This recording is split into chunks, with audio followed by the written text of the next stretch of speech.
menghancurkan dan membakar ketika harta warisan dibagi secara zalim.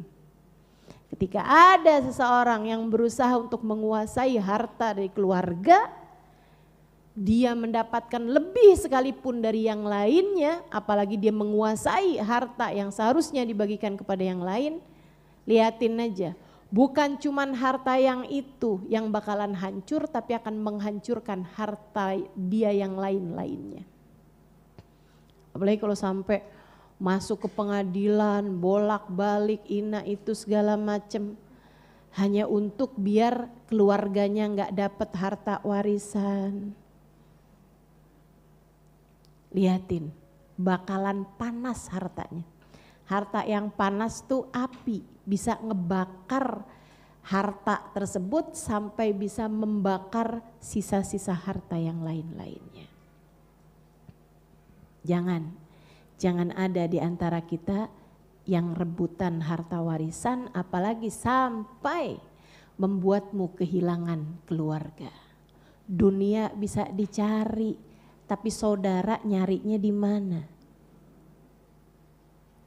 Kehilangan harta masih bisa dicari gantinya. Kehilangan saudaramu, kamu bisa dapetinnya di mana? Itu saudara kamu, bukan mantan. Ada gitu, mantan saudara. Gak ada teman-teman. Jadi kalau hati saudaramu yang berpaling, bagaimana, apa yang harus kamu lakukan?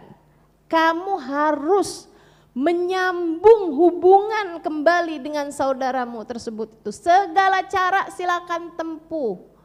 Jika itu bahkan dengan mengeluarkan hartamu, keluarin harta, nggak apa-apa. Sekali lagi saya sampaikan padamu, kehilangan harta masih bisa dicari gantinya. Kehilangan saudara, kamu mau carinya di mana?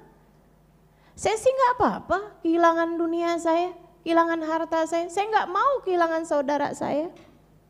Saya nggak mau kehilangan saudara saya sayang sama saudara saya. Lagian ibu-ibu saya sekalian, saudara kita kalau bukan kita yang nyayangin siapa? Pak RT. Kecuali kalau kamunya jadi Pak RT. Di Bu RT gitu kan. Yang nyayangin mereka saudara kita adalah kita gitu. Adalah kita. Jangan sampai kita nih kalau misalnya mau ngasih, mau sedekah apa segala macam, katanya Imamul Haddad dalam kitabnya Nasaih Ad-Diniyah, beliau mengatakan seringkali orang sedekah nggak dapat pahalanya. Kenapa bisa begitu? Karena dia meninggalkan yang dekat buat nyari yang jauh. Saudaranya sendiri susah, sampai buat makan aja susah. Dia nyumbang ke Palestina. Benar nyumbang ke Palestina nggak salah, tapi yang salah kamu meninggalkan nyumbang kepada saudaramu. Saudaramu duluan teman-teman, kenapa? Depan mata. Saudaramu tuh kalau nggak kamu yang bantu siapa lagi? Kan begitu ya? Nah tuh kalau kamu dapat kelebihan rezeki, bagi sama saudara-saudara kamu. Kalau kamu ada suatu hal yang menyenangkan, sampaikan kepada orang-orang di sekelilingmu. Orang yang kaya bukan orang yang punya harta banyak, tapi orang yang ada banyak orang menikmati kekayaan tersebut bersama dirinya. Semakin banyak orang yang ikut serta merasakan kekayaanmu, berarti kamu kaya. Gitu. Jangan pelit-pelit lah. Kalau mau hidup enak tuh jangan pelit-pelit. Orang pelit itu jauh dari surga. Orang pelit jauh dari keluarga. Orang pelit jauh dari tetangga. Orang pelit jauh dari, pokoknya semua orang dah. Orang pelit tuh udah gak ada enak-enaknya. Mudah-mudahan semuanya jangan ada yang jadi orang pelit. Amin ya rabbal alamin. Kenapa orang bisa pelit ya Ustazah? Asyaitan ya'idukumul faqra wa ya'murukum bil fahsya. Wallahu ya'idukum minhu maghfiratan wa fadla. Setan suka ngejanji-janjiin kefakiran.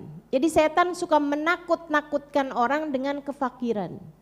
Jadi tuh kalau pelit tuh, itu emang dari setan tuh teman-teman saya sekalian. Setan ngebisikin gitu kan, kalau kamu kasih sama dia nanti buat kamunya mana. Kalau kamu ngasih sama dia banyakan, nanti kamu gak bisa beli kerudungan baru. Yang warnanya biru.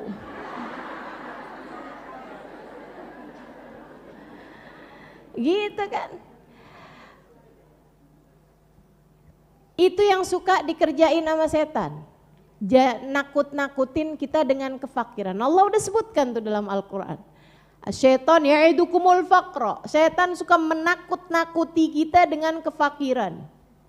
Oh, kalau ini nanti kita susah, kalau kita kasih nanti kita susah. Padahal itu aja tuh yang diini nama setan tuh. Ditakut-takutinya kita dengan kefakiran. Kita harus menabung untuk 10 tahun ke depan. Kita harus menabung untuk setahun 2 tahun ke depan. Kita nggak tahu apa yang akan terjadi ke depan. Nggak mikirin juga gitu kan, kita nggak tahu apa yang akan terjadi di dalam kuburan. Mestinya mikir gitu juga dong. Karena hidup 10 tahun ke depan belum tentu, tapi di dalam kuburan udah pasti. Satu hari nanti kamu akan masuk di dalamnya teman-teman. Nah itu, jadi jangan pernah mau kehilangan saudara karena urusan apapun. Yang bisa diomongin yang baik-baik. Bicaralah yang enak sama saudara. Diskusi yang enak sama saudara.